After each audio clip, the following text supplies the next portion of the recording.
15 तारीख जून 2025 आजचा दिवस हा छत्रपती संभाजी महाराज औरंगाबाद या शहराकरता पसमंदा समाजाकरता फार महत्त्वाचा आहे। देशाचे यशस्वी प्रधानमंत्री माननीय नरेंद्रभाई मोदीजी यांनी पसमंदा समाजाकरता आपल्या मनातली जी गोष्ट आहे, जे मनातलं त्यांचं म्हणणं आहे की मी माझ्या देशातल्या कोणत्याच समाजाला दुःखी पाहू शकत नाही, त्यांच्या डोळ्यात अश्रू पाहू शकत नाही। आणि यावरून या आशयाला घेऊन त्यांनी सांगितलं की माझ्या देशामध्ये एक मोठा अल्पसंख्याक समाज, ज्याला पसमंदा समाज म्हटले जाते, त्या समाजावर मोठा अन्याय झालेला आहे, इतिहासाचा गवाह आहे। या समाजाला नीच समजल्या गेलं, या समाजावर भेदभावाचा मोठा आरोप झाला आणि या भेदभावामुळे या समाजाच्या अनेक पिढ्या बर्बाद झाल्या। परंतु हा समाज माझा आहे। भारतीय जनता पार्टीचा कार्यक्रम आहे की भारतीय जनता पार्टी सबका साथ, सबका विकास और सबका सहभाग या मूलतत्वावर चालते।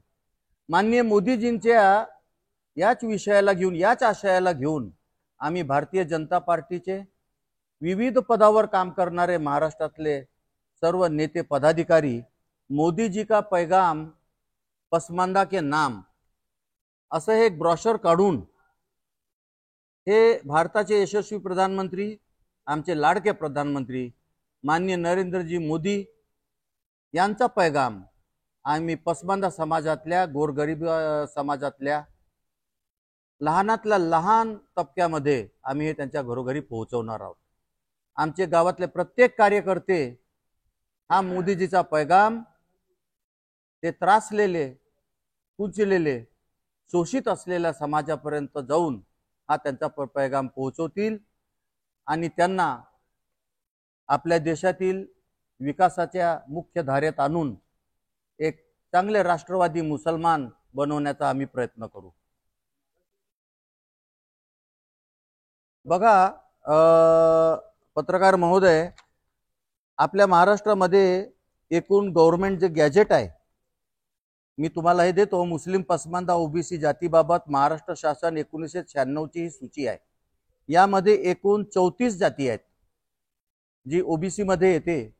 आणि मुख्यतः मी आपल्याला सांगू इच्छितो, महाराष्ट्राची जी जनगणना झाली होती 2011 मध्ये, तेव्हा आपल्या महाराष्ट्राची पूर्ण जनसंख्या सर्व समाजाची मिळून 11,23,74,333 होती 2011च्या जनगणनेनुसार।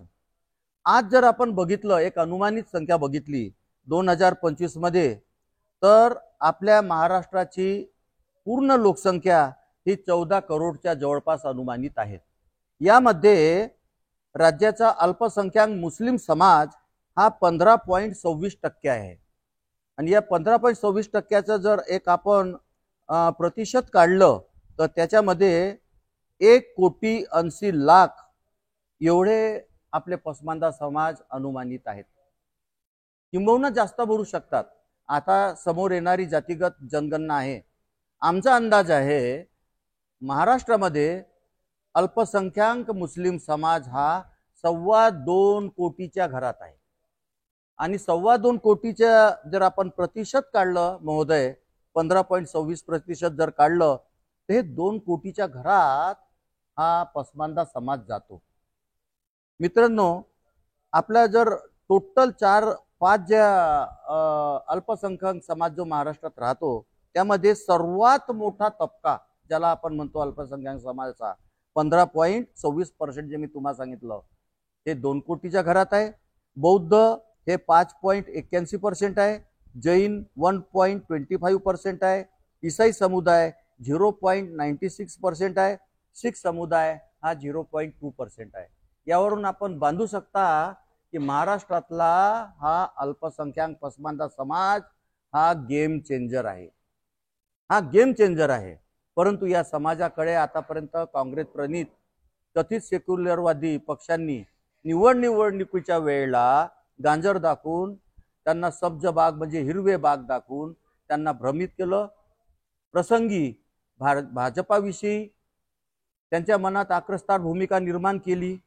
परंतु सर्व भारतीय जनता पार्टीचे मोदी मित्र आम्ही त्या समाजापर्यंत जाऊ आणि जे सत्यता आहे ते त्यांना सांगू आणि मोदीजीच्या पैगामाशी त्यांना अवगत करू। बोला सर।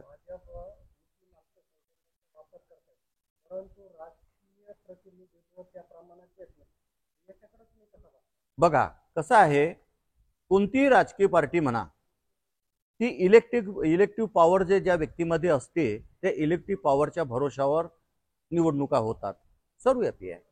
भारतीय जनता पार्टी प्रथमतः काय करणार आहे, असं नाही की भारतीय जनता पार्टीमध्ये अल्पसंख्याक मोर्चाचे कार्यकर्ते निवडून येत नाही। आपल्या महाराष्ट्रामध्ये मागच्या वेळेला जे कॉर्पोरेशन जिल्हा परिषदेच्या निवडणुकी झाल्या त्यामध्ये 102 नगरसेवक, ते बबलूभाई गेले का हुसेनी, बबलूभाई हुसेनी यावेळेला या 2 मिनिटं, आमचे नगरसेवक आहेत, त्यांचे फोटो घ्या आहे असे 102 नगरसेवक आमचे निवडून आले होते।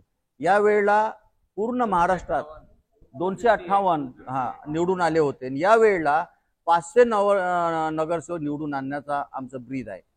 आता याही उपर जे पत्रकार महोदयांनी म्हटलं, आम्ही काय करत आहोत, एक जशी स्किल डेव्हलपमेंट असते ना त्या प्रकारे आम्ही अल्पसंख्याक पसमानदा समाजाला मुख्य धारेत आणून भारतीय जनता पार्टीच्या बॅनर खाली त्याला उभा करून त्याला सन्मानाचं जीवन देऊन त्याला मुख्य धारेत आणून त्याच्यामध्ये आम्ही इलेक्टिव्ह पॉवर निर्माण करणार आहोत।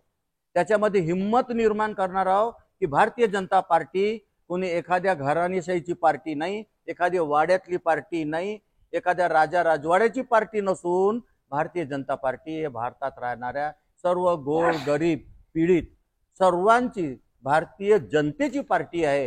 हे त्याला आम्ही संभवतः समजवणार आहोत आणि याकडे पसमानदा समाज मोठ्या संख्येने आकृष्ट होत आहे आणि मोदीजींच्या विधानावर विश्वास ठेवत आहे। जी हे बघा, आम्ही 500 जागा निवडून आणण्याचं आमचं ब्रीद आहे पूर्ण महाराष्ट्रामध्ये कमीत कमी। याकरता आम्ही 1000 जागा तरी किमान जिल्हा परिषद, पंचायत समिती, नगरपालिका, कॉर्पोरेशन मध्ये मागू। हो हो हो हो बिलकुल पॉझिटिव्ह आहे पत्रकार महोदय। बघा यावेळेला महाराष्ट्रामध्ये माननीय देवेंद्रभाई फडणवीस सारखे एक सक्षम नेते मुख्यमंत्री आहेत, त्यांच्याशी आमचा संवाद सुरू आहे। देवेंद्रजींनी हे पसमानदा कार्यक्रमाकरता सुद्धा आम्हाला बोलवलेलं आहे। ही बैठक झाल्यानंतर आम्ही त्यांच्या भेटीला जाणार आहोत, हा कार्यक्रम त्यांच्या समोर ठेवणार आहोत आणि ह्या कार्यक्रमाचाच उद्देश असा आहे महोदय की यामधूनच आम्ही चांगले कार्यकर्ते बाहेर काढू। ज्या कार्यकर्त्यांना, ज्या लोकांना आजपर्यंत कोणी विचारलं नाही, त्यांना लहान तबका आहे, बॅकवर्ड आहे म्हणून त्याला बाजूला टाकलं, तर याच्यामध्ये सुद्धा हिरे लपलेले आहेत। अशा लोकांना आम्ही बाहेर काढून मुख्य धारेत आणून पक्षाच्या त्यांना निवडणुकीत उभे करून आणि निवडून आणू। मी रमजानभाई अन्सारी, पूर्व भारतीय जनता पार्टी कार्यसमिती सदस्य, विद्वान, अल्पसंख्याक मोर्चा महाराष्ट्र प्रदेश उपाध्यक्ष आणि विदर्भ प्रांत प्रमुख।